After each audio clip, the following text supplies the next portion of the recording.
దాదాపు 9 నెలలు ఏ పోర్ట్ఫోలియో తీసుకోక ఆఖరికి 9 నెలల తర్వాత పార్లమెంట్లో ఆనాడు ప్రతిపక్షం వాళ్ళు బీజేపీ వాళ్ళు క్యాబినెట్ల పోర్ట్ఫోలియోలని మంత్రి ఉంటాడా, ఇది ఎక్కడ విచిత్రం అని చెప్పి వాళ్ళు ఎకసెక్కంగా మాట్లాడితే అప్పుడు మన్మోహన్ సింగ్ గారు కేసీఆర్ గారిని పిలిచి మీరు పోర్ట్ఫోలియో తీసుకోవాలి అంటే కేసీఆర్ గారు 2 కండిషన్లు పెట్టిండు.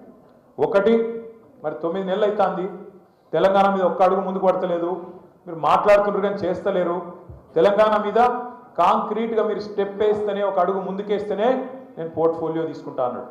సరే తప్పకుండా చేస్తాము ఆ పని, మీరు అడిగినట్టే చేస్తామని చెప్పి మన్మోహన్ సింగ్ గారు చెప్పినాక అడిగిండు మరి ఏం పోర్ట్ఫోలియో కావాలని.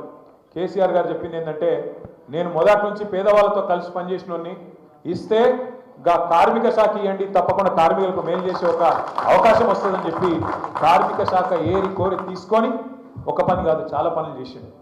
బీడీ కార్మికులకు ఆనాడే, ఇవాళ బీడీ కార్మికులకు ఇక్కడ ముఖ్యమంత్రిగా పెన్షన్ ఇవ్వచ్చు, కానీ బీడీ కార్మికులకు ఆనాడే దేశవ్యాప్తంగా వెస్ట్ బెంగాల్ నుంచి మొదలు పెడితే ఉమ్మడి ఆంధ్రప్రదేశ్ వరకు వేలాది ఇండ్లు మంజూరు చేసిన నాయకుడు కేంద్ర కార్మిక శాఖ మంత్రిగా కేసీఆర్ గారు.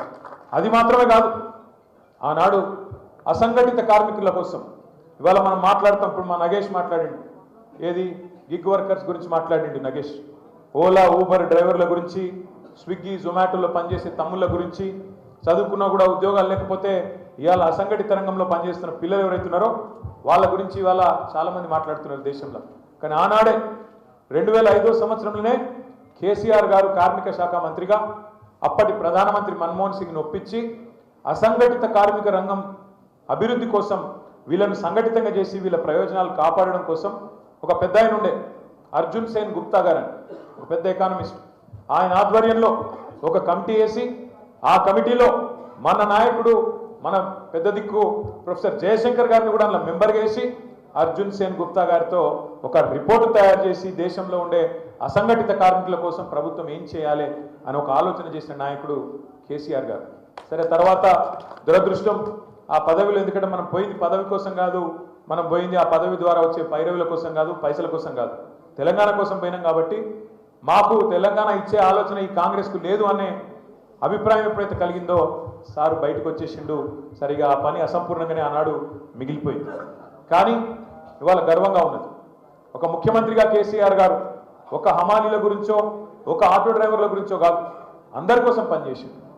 బహుశా భారతదేశంలో నాకున్న అవగాహన మేరకు, నేను మున్సిపల్ శాఖ మంత్రిగా పంచాయతీరాజ్ మంత్రిగా కొద్ది కాలం కూడా పనిచేసిన, భారతదేశంలో నాకు తెలిసి ఏ ముఖ్యమంత్రి కూడా సఫాయి అన్నా నీకు సలాం అన్నా అన్న ముఖ్యమంత్రి భారతదేశంలో కేసీఆర్ తప్ప ఎవరు లేరు. ఎందుకంటే ఒక సఫాయి కార్మికుడి కష్టం తెలుసుకొని వాళ్ళు చేసే వాళ్ళు పడే ఇబ్బందులు, వాళ్ళకుండే చికాకులు, ఇవన్నిటినీ తీయడానికి కేసీఆర్ గారు చేసిన కృషి మామూలు కృషి కాదు. ఒక్క జిహెచ్ఎంసీలో ఒక గ్రేటర్ హైదరాబాద్ మున్సిపల్ కార్పొరేషన్ ఉదాహరణగా తీసుకుంటే 3 సార్లు జీతం పెంచిన నాయకుడు, 3 సార్లు జీతం పెంచిన ముఖ్యమంత్రి ఆ సఫాయి కార్మికులకు ఒక్క కేసీఆర్ గారు మాత్రమే. ఇట్లా చెప్తూ పోతే 1-2 కాదు, ఇక చాలా ఉన్నాయి. నేను ఒక 2-3 విషయాలు మీకు చెప్తాను. ఒక జిహెచ్ఎంసీలకి కాదు పెంచింది కేసీఆర్ గారు, ఎవరెవరికి ఏం చేసిండు కేసీఆర్ గారు అంటే, అంగన్వాడీ టీచర్లు ఒకనాడు అప్పటి ముఖ్యమంత్రులు టీచర్లు మా హక్కుల కోసం కొట్లాడతామంటే చాలని జీతంతో రెక్కాడితే కానీ డొక్కాడతలేదు, జీతాలు పెంచాలి, ఉద్యోగ భద్రత కావాలంటే గుర్రాలతో దొక్కిచ్చారు. కానీ కేసీఆర్ గారు వచ్చినాక అదే అంగన్వాడీ టీచర్లకు 4,500 రూపాయలు ఉన్న జీతాన్ని 13,650 రూపాయలకు పెంచిన నాయకుడు ముఖ్యమంత్రి కేసీఆర్. మినీ అంగన్వాడీ టీచర్లకు 2,200 ఉండే, వాళ్ళకు ఆయాలకు టీచర్లకు మినీ అంగన్వాడీలకు 7,800 రూపాయలు చేసింది కేసీఆర్ గారు. ఆశా వర్కర్లు మా చెల్లెళ్ళు సంతోష, ఇంకా మెయిన్ అంగన్వాడీ కూడా చేసినామా, మినీ అంగన్వాడీలో మెయిన్ అంగన్వాడీ స్థాయికి తీసుకొని పోయింది మన ప్రభుత్వం. అట్లాగే ఆశా వర్కర్లు మొన్న మీరు చూసినారు, వాళ్ళ పట్ల పోలీసులు ఎట్లా వ్యవహారం చేసినారు, గిచ్చుతున్నారు, కొడుతున్నారు, ఆడకూతురులు మన చెల్లెళ్ళు అనే సోయి లేకుండా వాళ్ళ మీద విరుచుకపడుతున్నారు. పైన కూర్చున్నాడు, కుర్చీలో కూర్చున్నాడు ఎట్లుంటే కింద కూడా వాళ్ళు అట్లే ఉంటారు. ముఖ్యమంత్రి వైఖరి అట్లుంది కాబట్టి కింద పోలీసులు కూడా ఎగబడి మన చెల్లెళ్ళు మన అక్కలు అనే ఆలోచన లేకుండా వాళ్ళ మీద దాడి చేసిన పరిస్థితి కూడా మీరు చూసినారు.